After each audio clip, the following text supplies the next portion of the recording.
भूल भुलैया का वो रास्ता दिखाएंगे।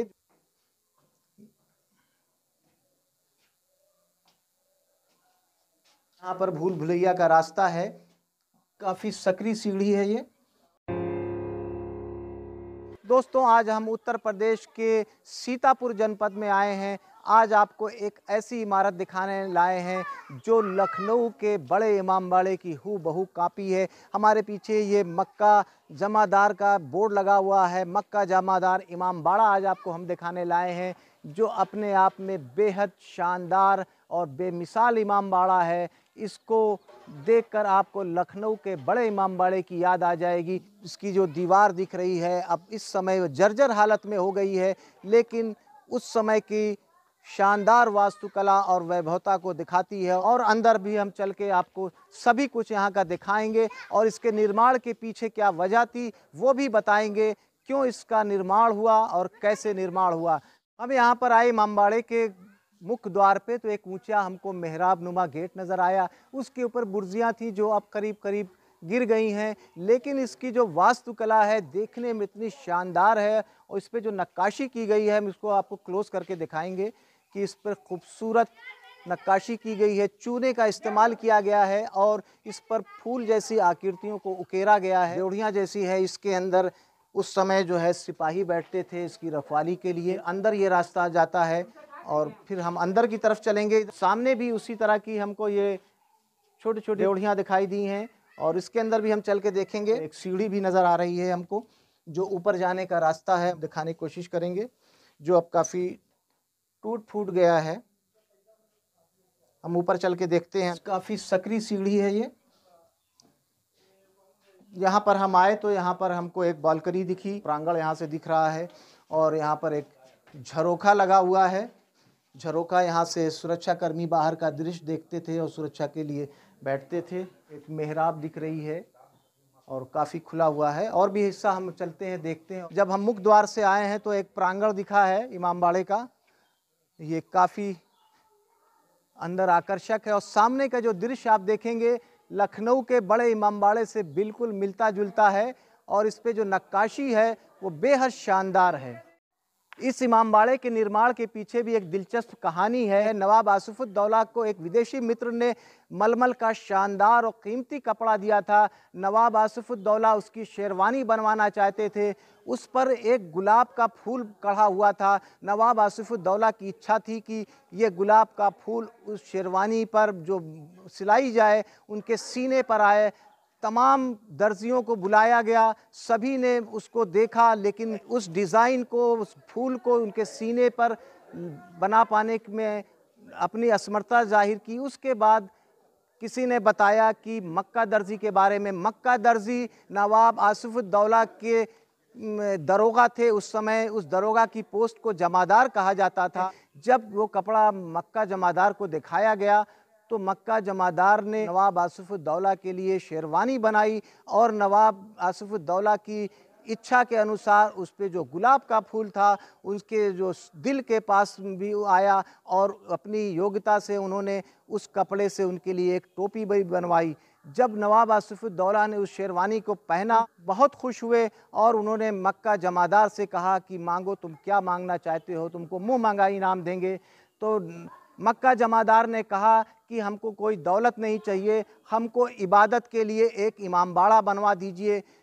तब नवाब आसिफुद्दौला ने इस इमामबाड़े का निर्माण कराया। ये लखनऊ के बड़े इमामबाड़े की हूबहू कॉपी है।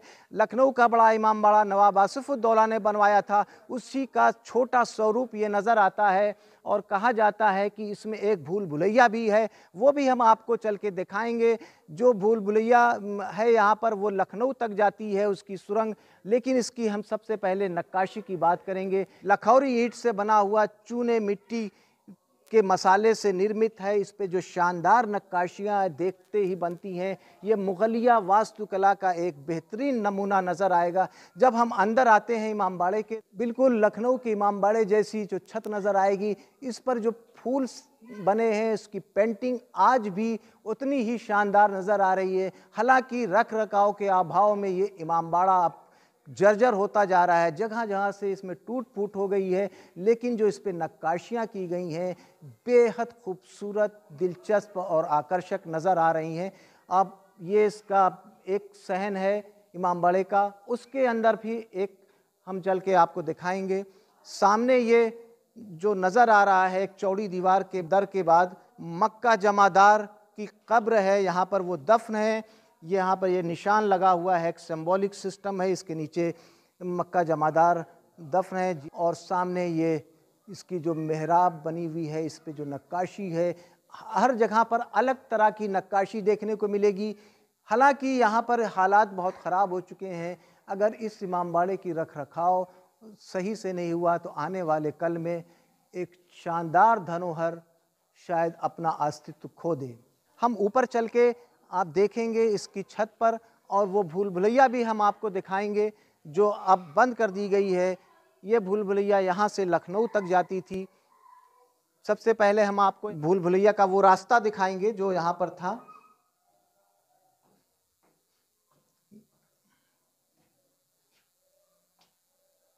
यहाँ पर भूल भुलैया का रास्ता है,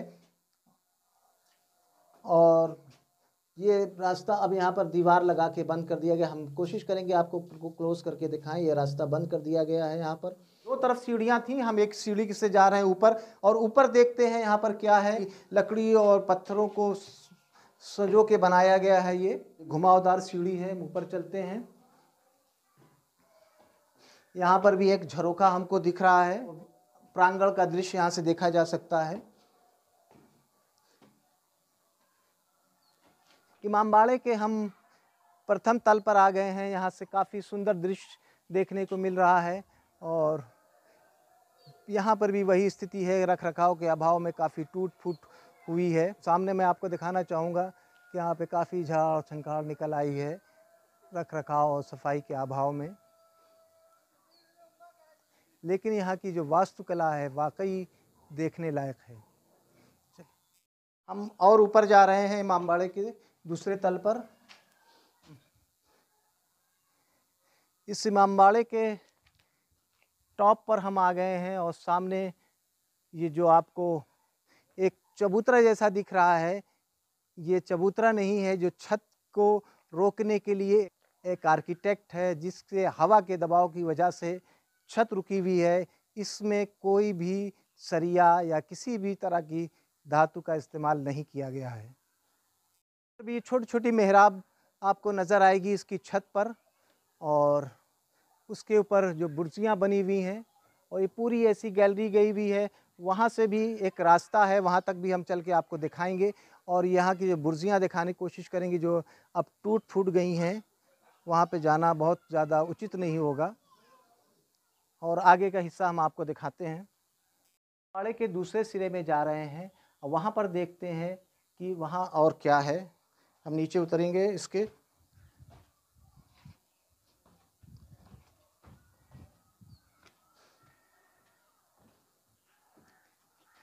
यहाँ पर अब आए तो एक लंबा सा हमको गलियारा नज़र आया, और यहाँ पर सामने हमको प्रवेश द्वार है। उसकी जो आर्किटेक्ट और उसकी जो बनावट है बहुत ही साफ़ और क्लियर नज़र आ रही है।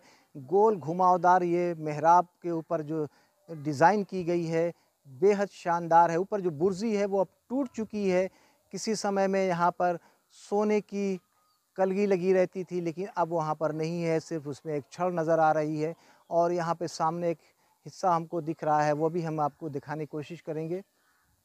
ये सामने आपको सीढ़ी नज़र आ रही है, और उसके ऊपर एक जो दीवार है, और उसके ऊपर जो बुर्जी बनी है, जो उसकी एक आपको नज़र आ रहा होगा कि उस रास्ते को बंद कर दिया गया है। ऐसा कहा जाता है कि यहाँ पर एक गुप्त रास्ता हुआ करता था, और यहाँ से कहीं भी जाया जा सकता था। ख़ास तौर से जो लखनऊ को कनेक्ट करती थी सुरंग, वहाँ यहाँ से जाया जा सकता था, लेकिन अब समय के साथ इसको बंद कर दिया गया है।